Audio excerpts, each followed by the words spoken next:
Attack on Titan fans, welcome back to the Attack on Titan After Show here on AfterBuzz TV. Tonight we are talking about Season 3, Episode 11, Bystander. We're going to be breaking down the episodes, and guys, it is flashback o'clock, so don't go anywhere. Stay tuned after the opening. You're tuned in to AfterBuzz TV, the ESPN of TV talk. Now, let the buzz begin. Hey guys, I want to go ahead and say off the top, we are going to have to rush through tonight's episode. So apologies, last week I had car trouble, so I was unable to make it to the studio. So as a result, we have to rush through tonight's episode. It's on me. So sorry about that, guys. It's fine. This was a surprise to everyone. So without further ado, hey there, Attack on Titan fans. Let me introduce my fantastic panel. To my left, Katie Cullen. Hi, all my buddies. To her left, Veronica Valencia. Hey, hey. And I'm Megan Salinas, guys. We are going to be keeping an eye on the live chat as well as the hashtag ABTVTitan. So let's not waste any time. Guys, we're talking Bystander. What are our initial thoughts on tonight's episode? It was nice to have an episode that kind of filled in all the edges in terms of what the adults were doing, where Grisha came from. Like, I liked having these flashbacks. It's a nice little bit of world building. There was a quote said by Keith that was something along the lines, I'm sorry, I don't know the exact quote, of like, this won't help humanity at all, but here you go. And that's kind of how I felt about the episode. It's like, I don't matter! And you're like, You're no, not you don't! well, that's kind of how I felt about the episode. It was like, this is not going to help the overall plot, maybe yet, I don't know, but here you go. Here's just kind of like some fun tidbits that helps build a prettier picture. And that's why this is the one we're burning through, so we have more time to talk about the other one. It was a lot of good setup, and I always appreciate a flashback episode that adds context to characters where we don't get a lot of. I adored actually finally getting to see more of Eren's mother and father, and actually getting to treat them like they're people and not plot devices. Yeah. So that was my sort of thoughts on it. Before we get too far into the episode, we have a quick announcement for you guys. Hey AfterBuzzers, our network produces after shows for nearly all your favorite TV shows. From dramas, reality TV, sci-fi, and more, there is no network that works harder to serve television fans. But we need your help. We're asking that you please subscribe to one or more of our YouTube channels. By subscribing to our channel, YouTube will suggest content that's tailor-made for you, and you'll help AfterBuzz continue to grow. And if you're worried about pesky notifications, don't be, because they're optional. So hit that subscribe button now for this channel and check out our other AfterBuzz YouTube channels. Let us know you did so in the comments, and we'll thank you on air. For now, thank you for being the best fans and for helping us be the ESPN of TV talk. So thank you guys. We really appreciate you. You're all the best and we love you. You're wonderful. You know who else we love? Queen Historia. Hell yeah! Hey! Yes, Queen. Yes, Queen. She is the best. Can we talk for a minute about how, like, it's nice to actually see, like, how lazy the previous administration actually was, because she's actually doing something to try to make the world a slightly less terrible place. We're helping orphans. We're pulling people out from the underground, which we all know is just shy of being the 6th level of Dante's hell. Like, we're actually doing things to actively try to make life better. Regardless of what the situation is outside the wall, we're working on things inside the wall as well. Like, where has this been for the past 100 years? If I was just a normal person living in this town, I would be shocked at how I lived my life for however many years before she came into power. Yeah. Yeah, it's nice.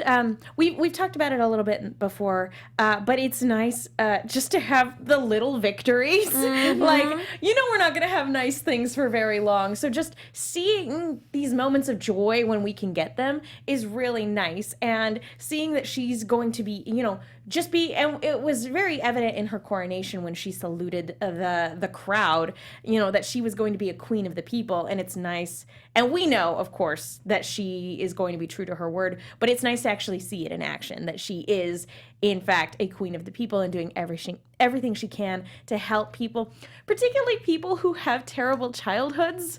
And, like, because she mean everyone? She came from such a broken home that, like, and, she was treated like dirt when she was a kid, that it's nice to see that the people she immediately wants to help are the children.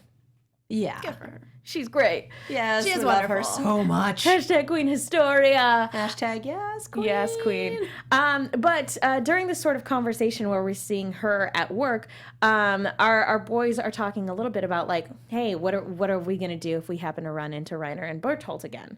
And Eren's like, guess I'm going to have to kill him. And it's like, Sure. What are we going to do? A murder. Or several murders, because that's fewer murders than they committed.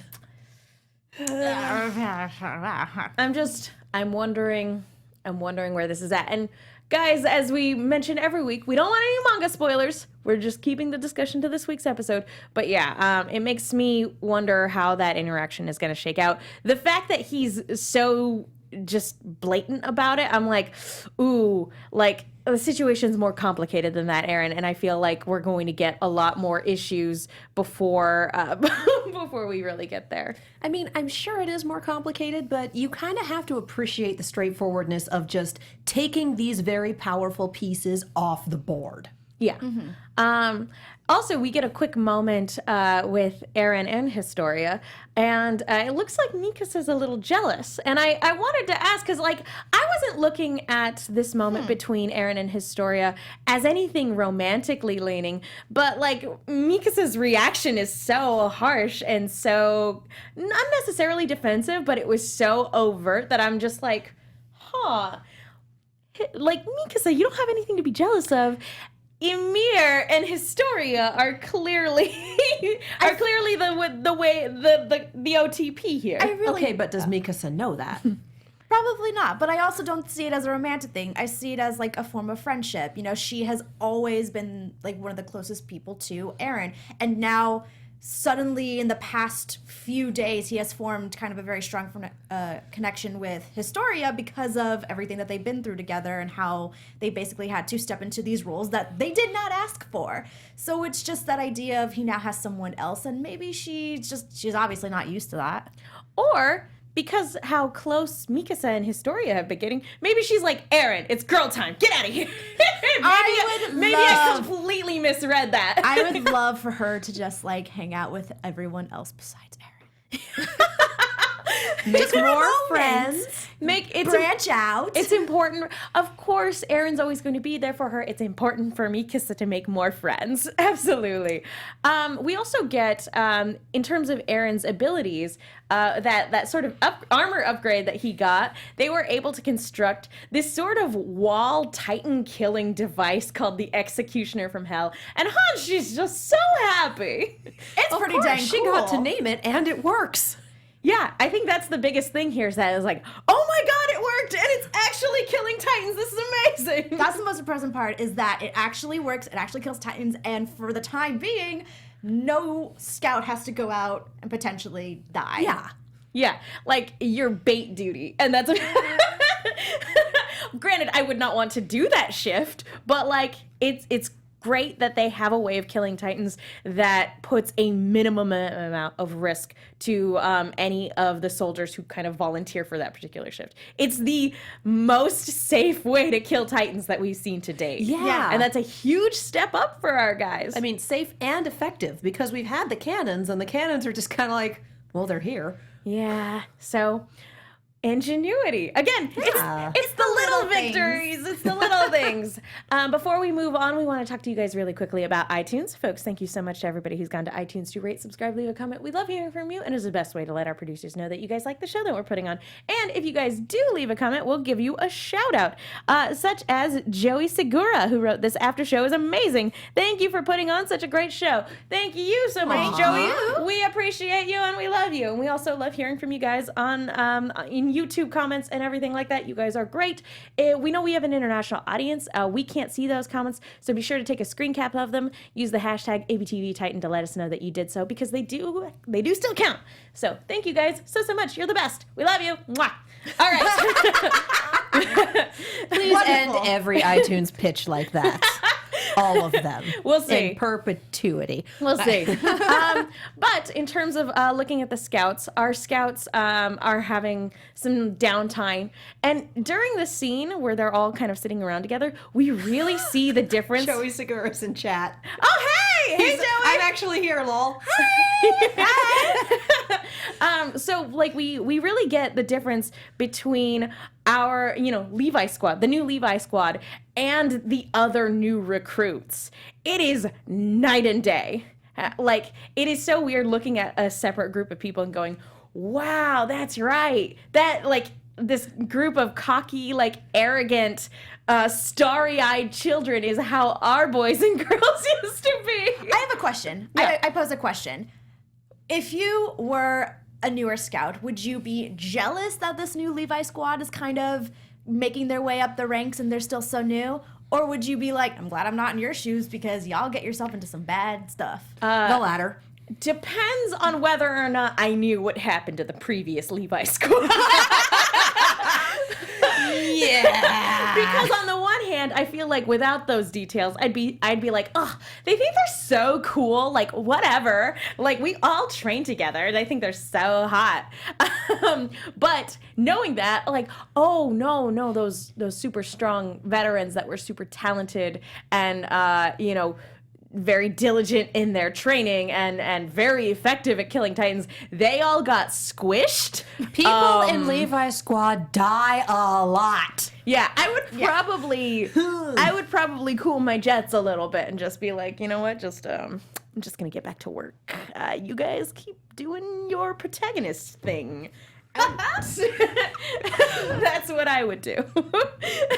Like, I'm enthusiastic, but I also know that I don't have plot armor. So I'm like, gonna be over here? Have I been named yet? Oh God, am I gonna die? I'm that guy. Oh no! I don't want to be some guy. Oh shoot, right now I'm some guy. But an added level of anxiety comes in the form of Connie and, that, like, whether or not they're ever going to be able to fix what happened to his village, because his mom is still kind of stuck there. So whether or not they're going to be able to save her is still a big question mark, but they are closer than they've ever gotten. So it's not entirely hopeless, but it's also not looking great. I mean, at least we still have Mom. She's not gonna go eat anybody, so she's also not gonna be killed. She's just not gonna going sunbathe anywhere. a lot. She's not going anywhere. She's just sunbathing involuntarily. That's another interesting sight. Well, the biggest aspect of this episode is, of course, the Keith flashback, where we find out that he's actually been around a lot longer than we've been aware of. Like, He used to be the commander of the Scout Corps. I knew that, like, going back to the first episode, I knew that was Shadis. Or Shadis. I used to think it was Shardis, and now I have no idea how to pronounce anybody's name, so I'm just going to call him Keith. I'm telling you, it's Japan going, what sounds German?